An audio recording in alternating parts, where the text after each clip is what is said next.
တနေ့နေ့မှာကြုံလာမှာပဲတေးခြင်းတရားသည်ရှောင်လွဲလို့မရတယ်လူဘဝဟာမြူမုံလိုပဲတခဏတွင်မှာကွယ်ပြောက်သွားနိုင်တယ်သင်္ခါရအစင်တီသောမမြဲခြင်းတရားတွေလေဒီလောကကြီးမှာခဏနေကြရတယ်အချိန်တန်ရင်တော့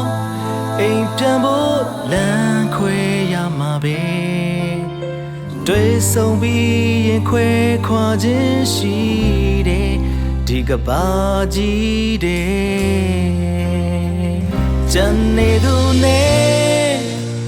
အိမ်တန်သူရှိတယ်လောကကဘာသည်ခဏယာယီတဲနံပဲယုံကြည်သူတိုင်းတနေ့ပြန်လဲဆောင်တွေ့မယ်မျောလင်းထားတဲ့ထာဝရကောင်းကင်ရွှေပြည်မှာပြန်ဆုံးကြမယ်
ကျွေးနွမ်းပြောက်ွယ်ချိန်လဲရှိလိမ့်မယ်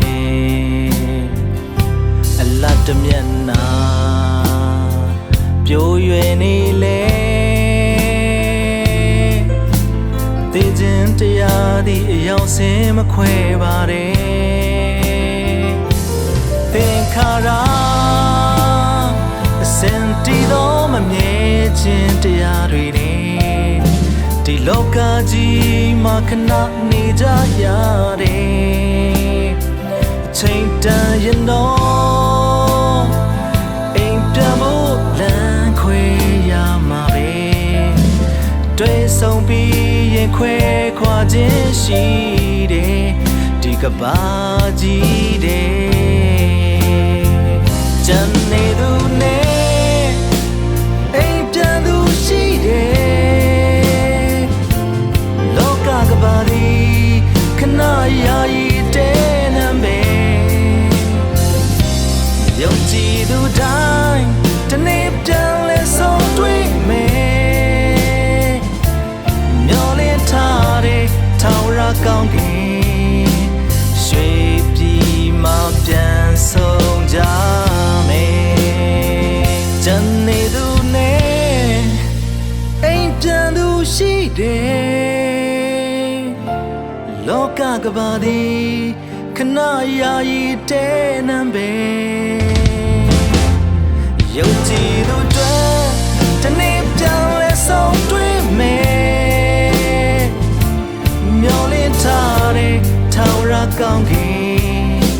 ရွှေပြည်မှာပြန်ဆုံးကြမယ်မျောလင်း ထာဝရကောင်းကင်ရွှေပြည်မှာပြန်ဆုံးကြ